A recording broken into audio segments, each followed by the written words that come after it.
mọ́tò mọ́ o wọ́n máa bẹ̀rẹ̀ sí ní pààyàn kiri ní Nàìjíríà ni o ẹ rò pé kò sí peace wà lẹ́kọ̀ọ́ wọ́n máa lọ sínú government house lọ́ máa pa àwọn èèyàn because ẹ wo nǹkan tẹ̀ ń ṣe you are putting stress on Nigeria Turkey ẹyọ kan ní ibi tí wọ́n ti ń ta oúnjẹ ó ti di 4,000 naira. ẹ dẹ̀ jẹja ọkẹ́ jẹ́ pọ̀mọ́. Turkey máa di 5,000. Turkey tó yẹ ká rà ní 1 pack for 4,000 naira.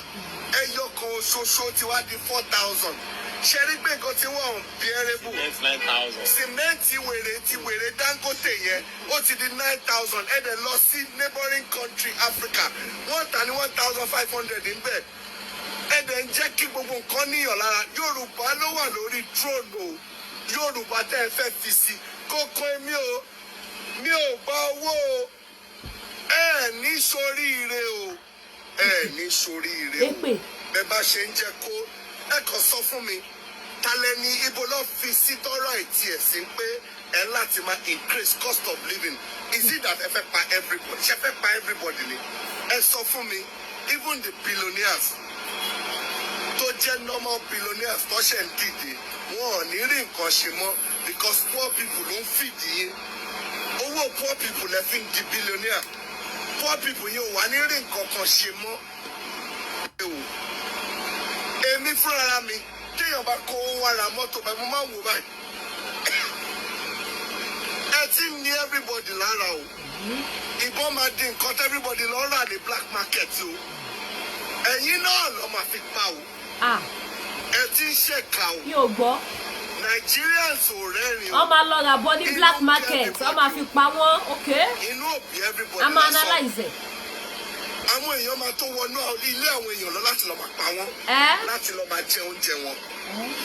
Ìjọ tó bá ti bẹ̀rẹ̀ bẹ́ẹ̀ kò kàn mí bóyá Igbo ló ní presidency kò kàn mí bóyá Yorùbá or Hausa ẹni tó kàn mí ni pé ẹni tó máa wá tó máa jẹ́ kí everything dà gbogbo billionaires gbogbo ẹ̀yin bank MDs ẹ mọ̀ pé ẹ̀yin nìkan o ẹ mọ̀ pé ó lè níyìn o all the bank MDs ẹ mọ̀ pé ó lè níyìn o olórí burúkú níyìn you people are the one that take everybody's money and put that money store it away and give it to Aboki for black market.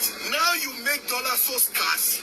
Why are we even spending dollar in Nigeria when we are supposed to be spending naira? You are a terrible set of people. Your house will burn down. Your children will collapse. Your own entire generation will collapse because you are making things difficult. When I first of all saw Emefiele High School, Lady Luck Institute, ní Alagomeji Beye, Elowo, the Lady Luck is still the way it was when I was in primary school way fucking long time. Your children will go to Australia, they will go to Germany, they will go to Japan, to go Nagasaki, they will go everywhere to go to school. But I know you don't fucking care. But if one thing, Kotiama Beresinini, the black market, watch it. You will see what will happen to this nation. I know that if I come when you're my Kojalori Bibai very soon, come and fly, or they come and say, do you remember this place? Our black people come and baby by telling them Nigerians, I bet everything, okay, to everything. Everybody know my genuine. Nature needs a kelo. Every bank MDs that has made this country, because people are billionaire and you can call them, pay cost of living for people who don't feed you.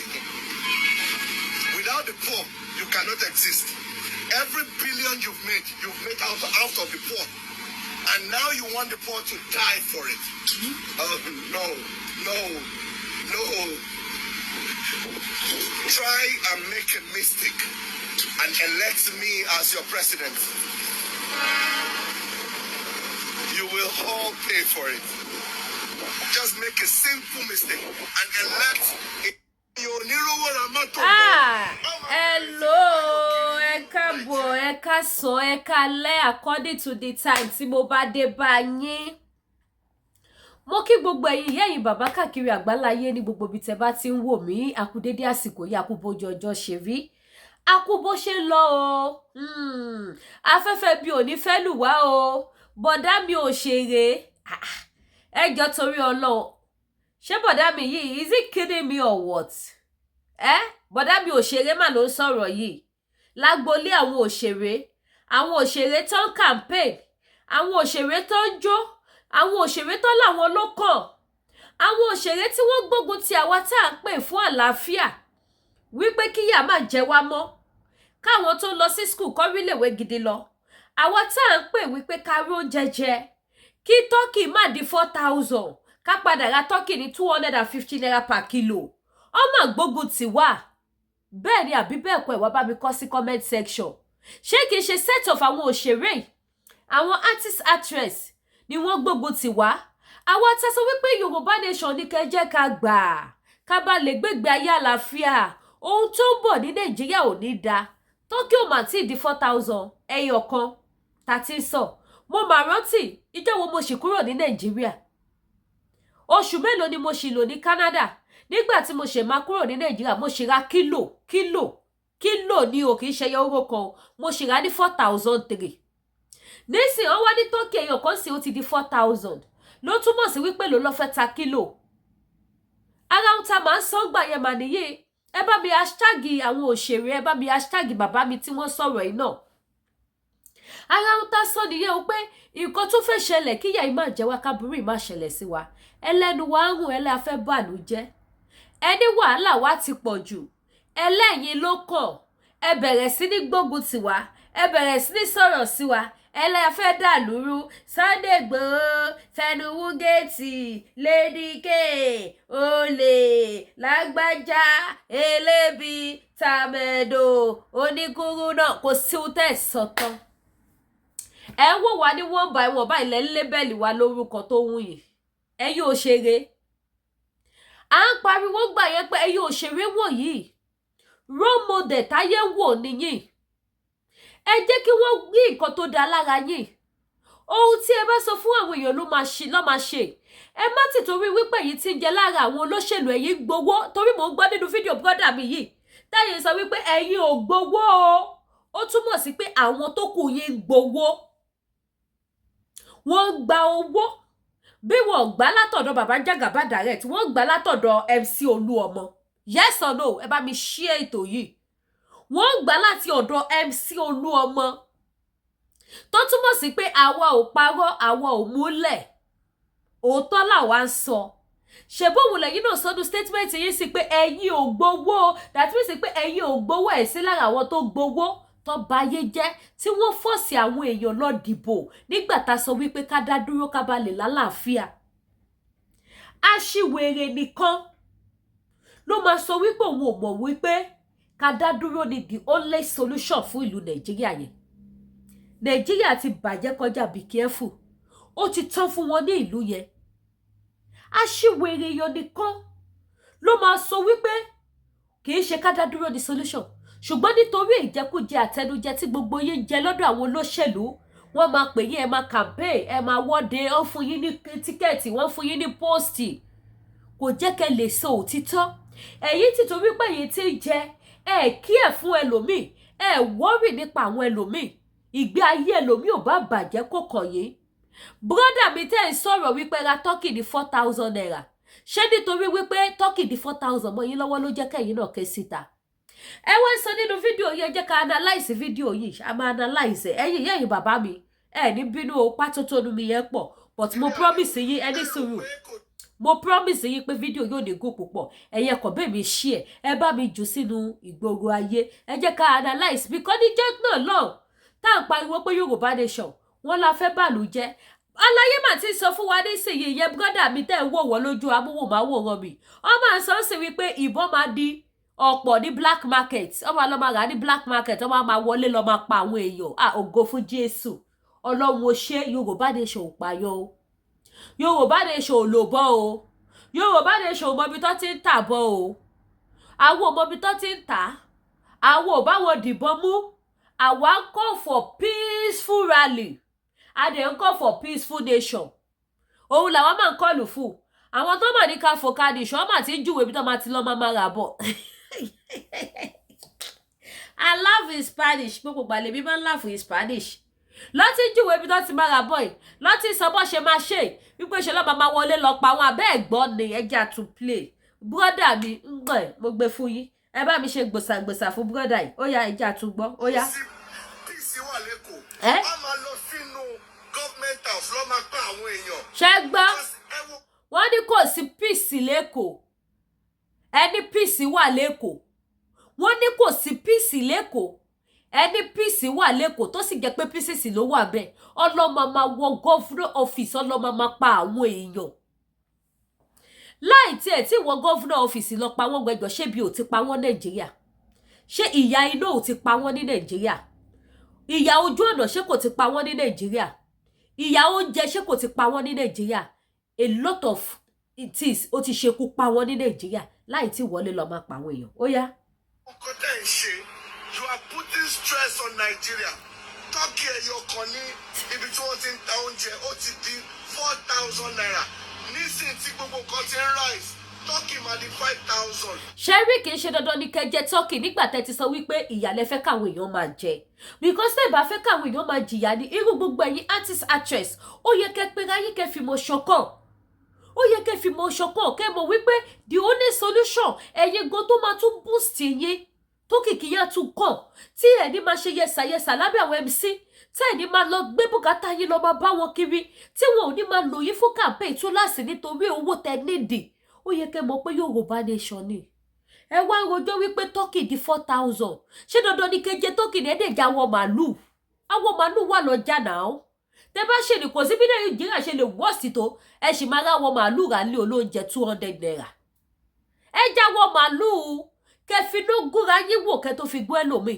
ṣẹbẹ́ yìí ṣe rí 4,000 fi jẹ Turkey èèyàn ní orí kọ́mọ́ 100 naira fi jẹ pọ̀ mọ́ ẹlòmíì à ń lọ sílé olóúnjẹ ẹ gbọ́ ẹ wò ẹ gbà 500 tí mo nírè ẹ bá mi fi ta oúnjẹ tó bá ká dandan kọ́ lẹ́ran ohun tó wà lápò ẹ̀ ni kò ní ra ẹran ẹlòmíì búrẹ́dì àtẹ̀wà ló máa ṣọ́mọ́nú kò ní jẹran ẹ gbọ́ tí bá ti jẹ eléyìí kọ́ńkéré ni ó máa mú mi sí dálẹ́ ni ní ìyà tó ń jẹ àwọn èèyàn ní Nàìjíríà nísìn kì í ṣe ìyà kékeré àwọn èèyàn ń jẹ ìyà bí ẹni jẹṣu wọ́n ń jẹ ìyà bí ẹni sùn ni ní ìlú Nàìjíríà sí ẹ wá pariwo pé Turkey di 4,000 ẹjọ́ o àfẹ́ yẹn o ó yá à ń gbọ́ yín. Turkey tó yẹ kára ní 1 pack for 4,000 naira ẹyọ kan ṣoṣo ti wá di 4,000 ṣe rí pé nǹkan tí wọ́n ń bẹ̀rẹ̀. nǹkan ṣẹ̀ṣẹ̀ ń dání ẹ̀yin ló kàn ẹ̀yin ló ṣe kí ni ẹ̀yin ló kàn ẹ bá mi hashtag gbogbo àwọn celebrity yẹn ẹ̀yin ló kàn ẹ mọ̀ báyìí bẹ́ẹ̀ olówó ọlọ́jọ́ èmi ọba tó ń jẹ́ èmi ọba tó pọ̀ nípa àti agbára àtòrí aláìsùnwọ̀n ṣe àgbà mẹ̀kúnnù lọ́wọ́ gbogbo yín gbogbo ẹ̀yin celebrity yẹn pátápátá tẹ́tí jẹ́ tẹ́tí mú tẹ́tí yó ọlọ́run máa gba àwa mẹ̀kúnnù lọ́wọ́ yín ẹ̀yin ló kàn ẹ̀yin ló kàn ẹ̀ra ẹ̀bára sìmẹ́ǹtì ní 1 million kò káyé ọlọ́run á gba tálíkà lọ́wọ́ yín ilẹ̀ Yorùbá máa dúró ọjọ́ tí ilẹ̀ Yorùbá bá dúró mo mọ̀ pọ́jọ́ yẹn ló tán fún gbogbo ẹ̀yẹ ọ̀bàyéjẹ́ tẹ wà nílùú Nàìjíríà pátápátá ó yá ká máa analyse lọ. ó ti di 9,000 ẹ̀dẹ̀ lọ sí neighboring country Africa wọ́n tà ní 1,500 níbẹ̀. ẹ jọ̀ọ́ ẹ sọ fún mi ẹ̀yin tẹ́ ń wo program yìí ẹ bá mi comment sálẹ̀ comment section ṣé Dangote sìmẹ́ǹtì ó ṣẹ̀ṣẹ̀ wọ́n ni ṣé rí gbogbo àwọn kankan tẹ́ rò pé wọ́n jáde wọ́n fight fún yọ́n speak on your behalf yìí wọ́n tọ̀ yín ni o ibi tí nọ́mbà ti ṣẹ̀ṣẹ̀ bà wọ́n lọ́tí speak Dangote cement látìgbà tó ti wà ní 5,000 ni wọ́n ti tà láwọn neighboring country ní 1,500 mélòó nínú wọn ló pariwo síta ọba mélòó lẹ́rí tó jà fún yín celebrity mélòó lẹ́rí tó jà fún yín pé why tí Dangote cement máa di 5,000 nígbà tí wọ́n tà according to bí mo ṣe gbọ́ngàn there is one country tó jẹ́ pé 900 ni wọ́n ta báàgì Dangote dẹ̀ ta fún àwa ní 5,000 ìgbà tó ti wà lórí 3,500 ló yẹ kẹ́ ti pariwo wọn pariwo ó di 5,000 wọn pariwo wọ́n ní ẹ mọ́ láwọ́ yín kẹ́ máa fún mi lò nítorí pé àwọn rí owó yẹn lò nítorí wọ́n rí owó yẹn pẹ̀lú fàájì àwọn kan sunkún àwọn kan náwó nísìnyí tí Dangote cement wá di 9,000 ṣé ìsìn ni wọ́n ṣẹ̀ṣẹ̀ mọ̀ wípé 1,500 ni wọ́n tà lánàá country ni brother mi tó ṣe fídíò ṣé ìsìnlẹ̀ ṣẹ̀ṣẹ̀ mọ̀ wípé wọ́n ta Dangote cement ní 1.5 fún bìkan tó bá jẹ́ wípé ẹ̀yin fẹ́ ṣeré ni ṣe ló yẹ kẹ́ kó àwọn celebrity ẹgbẹ́ yín bí gbogbo wọn ṣe máa ń kóra wọn jọ láti campaign ó yẹ kẹjọ kóra yín jọ ni láti káńtà gbogbo nǹkan burúkú tó ń ṣẹlẹ̀ sí wa ní ìlú Nàìjíríà láti fi òpin sí ẹ̀yin lẹ campaign fún wọn ẹ̀yin náà ló yẹ kẹ́ káńtà wọn kẹ́ fèsì wọn wọnà wọn ṣùgbọ́n ẹ lè ṣe bẹ́ẹ̀ irú ẹ̀yin sì torí ẹ̀ gbowó ló jẹ́ kẹ́ lè ṣe lè àwọn tó kù yín ti gbowó wọ́n ti jẹ́ dodo wọn ò lè sòdodo ẹ̀yin náà dẹ̀ mọ̀ pọ́ ti jẹ́ dodo wọn ò lè sòdodo òun lẹ́yìn náà ṣe àmọ̀ pé èmi ò gbowó dàbí sí pé èmi ò gbowó èmi lè sọ̀rọ̀ mo kúrò lára àwọn tó gbowó àwọn tó kù yín àwọn kọ̀líkì yín àwọn ló ba ayé jẹ́ àwọn ló fìyà ń jẹ àwọn èèyàn àwọn gangan lẹ́ni bí tó yẹ kẹ́ ránṣẹ́ sí. Ó yá. Jẹ́ kí gbogbo nǹkan níyàn lára Yorùbá ló wà lórí tróònù. Ìṣúná yìí náà lẹ́ni Yorùbá ló kàn ó dẹ̀ ti kàn yìí. Kò kàn mí o. Ó kàn yìí o. Mi ò gba owó o. Ó kàn yìí. Ẹ ní soríire o. Èpè. Ẹ ní soríire o. Ẹ̀yin tẹ́ máa ń pariwo wípé ṣáwọn tó láwọn fẹ́ gba Yorùbá nation nìyẹn ni wọ́n ṣépè celebrity yín ló ṣépè yẹn o. Àwọn ò dẹ̀ ṣépè àdúrà làwa ń ṣe. Ṣé rí pé àwọn ò ṣépè báyìí? Àbá ṣe ṣépè àdúrà làwa ń ṣe. A ti lè ṣépè jù àwọn èpè nation àwọn kìnìkan àwọn celebrity èpè àwọn wọn Nàìjíríà èpè nation àbí bó ni ká ṣe put yín tí rí nǹkan kan ṣẹ̀ṣẹ̀ bẹ̀rẹ̀. Tálẹ̀ ní ibo lọ fi sí tọ́rọ̀ ìtì ẹ̀ sí pé ẹ láti máa increase cost of living. Is it that ẹ fẹ́ pa everybody? Ṣé fẹ́ pa everybody? Ìsìnlẹ̀ ṣẹ̀ṣẹ̀ wọ́n pọ́ fẹ́ pa everybody. Ìgbà tó ń dùn tó ń dán tí òun tó tó yìí wọ́n jáde wá sọ pọ́ fẹ́ pààyàn. Wọ́n ò ní rí nǹkan ṣe mọ́ because poor people ló ń fìdí yín. Owó poor people lẹ fi ń di billionaire. Poor people yóò wá ní rí nǹkan kan ṣe mọ́. Èmi fúnra mi téèyàn bá kó owó wá ra mọ́tò báyìí mo máa ń wò báyìí. Ṣé ń gbọ́? Ẹ̀yin tẹ̀ ṣe ń ta mọ́tò. Olówó nìyí. Ìbọn máa di nǹkan everybody lọ rà ní black market. Mi ò gbọ́. Ìbọn máa di nǹkan everybody lọ rà ní black market.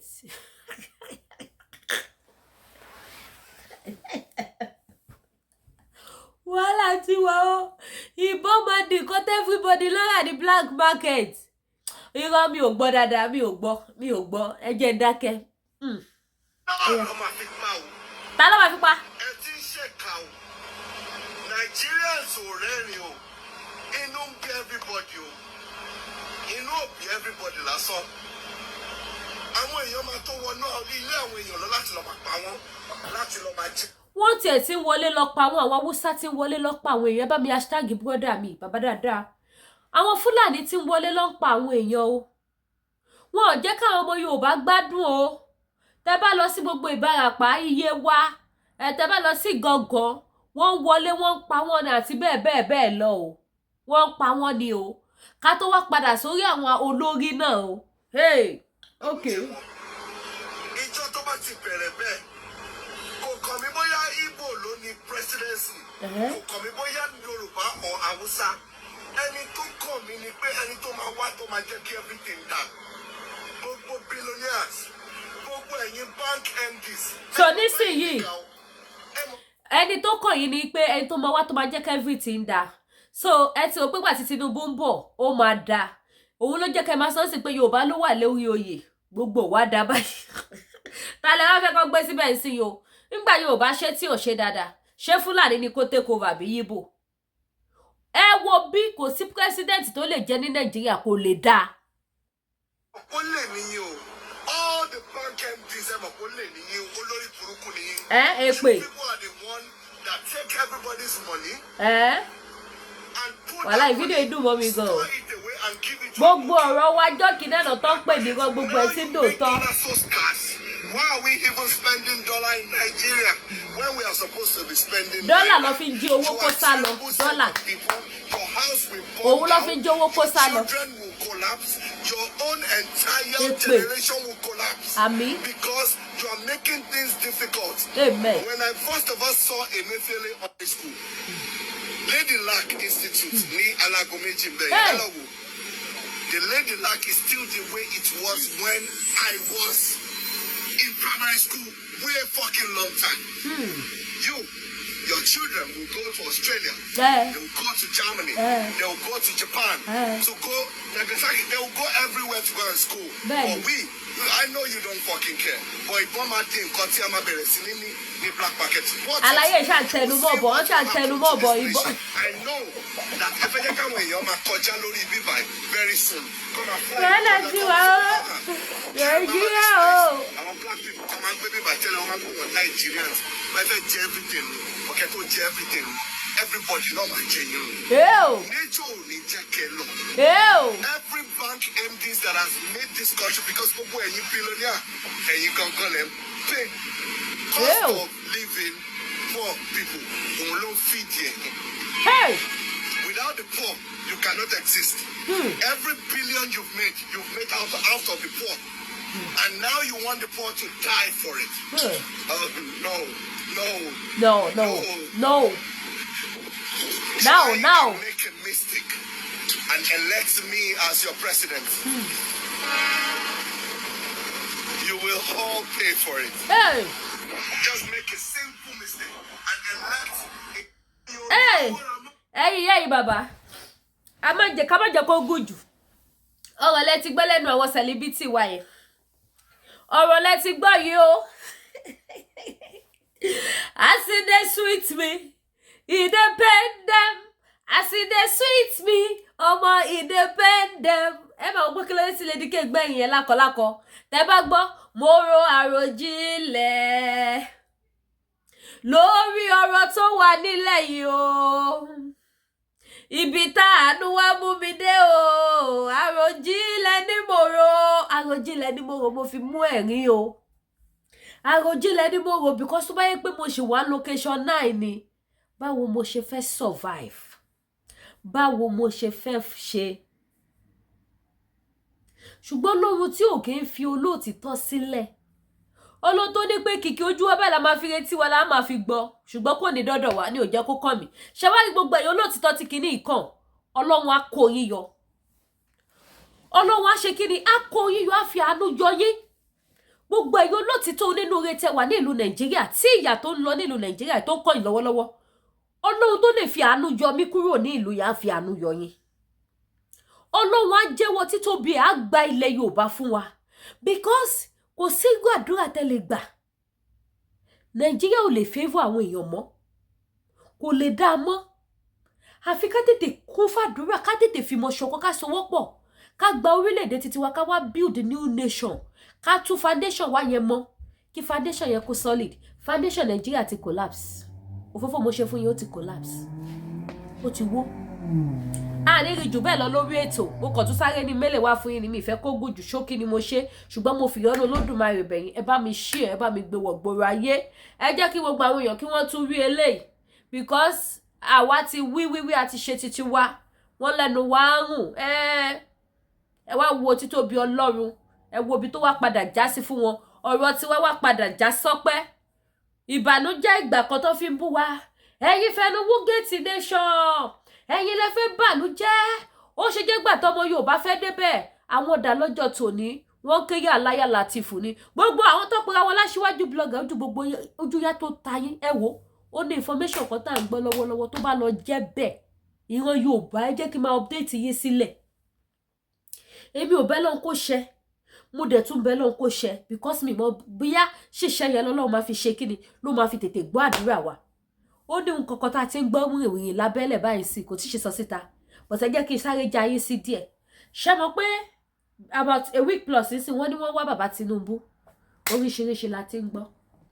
But èmi ṣì ń gbọ́ ni mi ò sí gbà.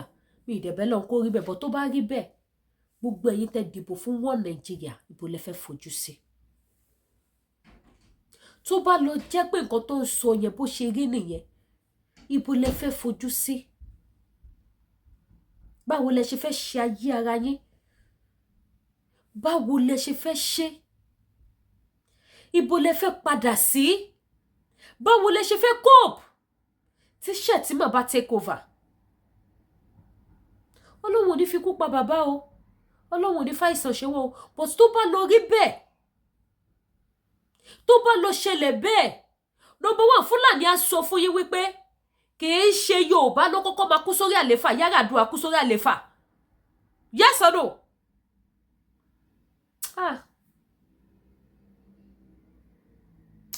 Yorùbá mo wo bí tí yà máa jẹ lára àwọn ẹlòmíì mi ò rí Fúlàní á sọ fún yín wípé Yar'Adua kú sórí àléfà so títí tí náà bá dà bẹ́ẹ̀ 50-50 ni kò sí nǹkan tẹ́ fẹ́ ṣe sí wọ́n dẹ̀ máa jẹ́ kó yé yé pé ìgbà tí Yar'Adua tó kú sórí àléfà ṣé good luck ọmọ Yíbò take over ó take over wọ́n máa jẹ́ kó yé yé pé nẹ́sìn tẹ́lẹ̀ náà ti ṣẹlẹ̀ báyìí náà sí ẹni tó jẹ́ next year Shettima ó máa take over kò sí nǹkan tẹ́ fẹ́ ṣe sí yóò bá jí àdúrà kó má rí bẹ́ẹ̀ ni kọ́ ló má jẹ́ kó ṣẹlẹ̀ bẹ́ẹ̀ tó bá dé jẹ́ pé bó ṣe máa ṣẹlẹ̀ nìyẹn tó lọ́ máa fi ṣénà títí wa Bismillah ara gbígbà àdúrà náà ni bọ́bá lè ṣe fẹ́ ṣe ayé ara yín ẹ̀yin Yorùbá lẹ́yìn kó ní kálukú yín tètè lọ máa múra ń sìn kẹ́ tètè lọ máa múra ó kú ni ó yè ní nobody knows ó sì kìíní ọlọ́lọ́gba treatment ni ẹ má tẹ̀sí kẹ́kí fẹ́nu sọ̀rọ̀ jù ohun tá a gbọ́ pọ̀ ṣẹlẹ̀ mi ìgbọ́n kankan but Yorùbá ó bẹ́tà kẹ́ má rago jinlẹ̀ lẹ̀ Ọlọ́run á dúró ti bàbá Tinubu o Ọlọ́run ò ní fi wọ́n sílẹ̀ kò dẹ̀ ní fi èmi náà sílẹ̀ Ọlọ́run á dẹ̀ san fún ní kálukú gẹ́gẹ́ bí iṣẹ́ ọwọ́ wọn Jésù Olúwa wa àmín ẹ bá wa share ẹ̀yin tẹ́ bá wò mí for the first time abẹ́ ti máa wò mí ẹ̀ tí subscribe sí YouTube channel mi ẹ subscribe sí YouTube channel mi orúkọ ti tèmi ò yí padà Lédìkẹ́ Ìfẹ́ Olúwa show the one and only baby of Yorùbá nation èmi gangan lèmi wọ̀ nífẹ̀ẹ́ lomi ṣe mí ẹ má gbàgbé gbogbo àwọn product tá lórí ìkànnì gbogbo ẹ̀yin tẹ́ bá fẹ́ tún skin yín ṣe òun nìyí this is body soap this is body cream this is face cream this is face soap láti iléeṣẹ́ Danari skincare láti iléeṣẹ́ Danari skincare is a very good product when you use it you know what I'm saying tẹ́ bá lò ẹ máa understand nǹkan tí mo sọ dáadáa pé nice product ni good product ni bákan náà dẹ̀ ni gbogbo product tá láti iléeṣẹ́ TL natural herbal gbogbo ẹ̀yin tẹ́ bá ní jẹ̀dí gbogbo ẹ̀yin tẹ́ ní ìdògùn manpower gbogbo ẹ̀yin tẹ́ ní ìdògùn flat tummy ọkùnrin ni yín obìnrin ni yín ẹ ní ìdògùn flat tummy ẹ ní ìdògùn diabetes ẹ ní ìdògùn high blood pressure ẹ jọ̀ọ́ torí Ọlọ́run ẹ má hesitate láti pè mí ẹ pè mí kí n fún yín ní phone number iléeṣẹ́ wọn WhatsApp number tẹ́ máa fi get mi òun lẹ wò lójú screen yìí mo dẹ̀ assure yín pé tẹ́ bá lo product iléeṣẹ́ TL natural herbal ẹ mọ̀ wípé yes Ọlọ́run fún wa ní nǹkan ní ilẹ̀ Káàárọ̀ Oòjíire eléyìí ò ń ṣe àwọn shock tó máa shock ẹ̀ ságọ́ ara yín tó jẹ́ pé tẹ́ bá wo ẹ̀fọ́rí á sọ fún yín pé ó ti lọ tó máa tóbi jọ́ mélòó ẹ gbọ́ pé inú rírun ló bá dé ẹ gbọ́ pé malaria ló bá dé ẹ gbọ́ pé typhoid ló bá dé no ṣẹ́yà àwọn eléyìí ẹ máa tọ́ gbogbo àwọn àìsàn burúkú yẹn jáde lágọ̀ọ́ ara èyí tẹ́ máa tọ̀ mọ́tò èyí tẹ́ máa yà mọ́gbẹ́ èyí tẹ́ máa sweat dànù wọ́n láwọn egbògi yẹn tó jẹ́ wípé no confirm ni tẹ́ bá wọ̀ ṣẹ́ wípé mi ò sick bíi ti tẹ́lẹ̀ mọ́ àwọn àgbo ni mo dẹ̀ ń lò sí èyí tẹ́ bá ní ìdàgbò ara ríro iléeṣẹ́ TL natural herbal ni wọ́n ní ti diabetes wọ́n ní ti jẹ̀díjẹ̀dí wọ́n ní ti high blood pressure wọ́n ní ti manpower wọ́n ní ti body pain ẹ máa sóòkì ẹ̀ ní èmi gan nílé ẹ máa sóòkì ẹ̀ ní àgbo wà àgómú wà èyí tẹ́ bá fẹ́ bẹ́ẹ̀ ẹ ṣàlàyé fún wọn irú àìsàn tó bá ń ṣe yín mo dẹ̀ assure yín wípé ẹ tún gbúrò àìsàn yẹn mọ́ ẹ ní regret pé ra product nílé iṣẹ́ TL natural herbal so gbogbo ẹ̀yin tẹ́ bá need the contact mi abẹ́ need the contact either oní cream àbí oní àgbo WhatsApp number mi lẹ́ ń wò lójú screen yìí ẹ pè WhatsApp number mi kí n fún yín ní phone number ilé iṣẹ́ TL natural herbal ẹ lè text mi ẹ dẹ̀ lè pè mí tẹ́ bá pè mí tí mi ò gbé ẹ drop message fún mi màá return ẹ later ẹ ṣeun gan ẹ bá mi share wọnú gbogbo group o ojú òní tí àwa máa continue àti máa create awareness we are not going to stop because no going back ni àwa ti mọ̀ títọ́ a ti mọ̀ pé there is nothing good tó lè work ní Nàìjíríà ju wípé kíran Yorùbá dá dúró kó ní kálukú dá dúró sáyé rẹ̀ the population is too much bí population yìí dẹ̀ ṣe pọ̀ náà nìyà ṣe pọ̀ fún wa òun ló fà á tó fi jẹ́ pé àwọn bandit tí wọ́n wọlé sí ilẹ̀ wa àárín nǹkan kan ṣe fún wọn àmọ́ ibi tó ń gbà wọlé wọ́n dẹ̀ ń pa àwọn èèyàn nípakúpa wọ́n jí owó kó nígbà tó ti pọ̀ jù ebi dẹ̀ ń pa àwọn èèyàn ojú òní tiwa ẹ ṣeun ire o.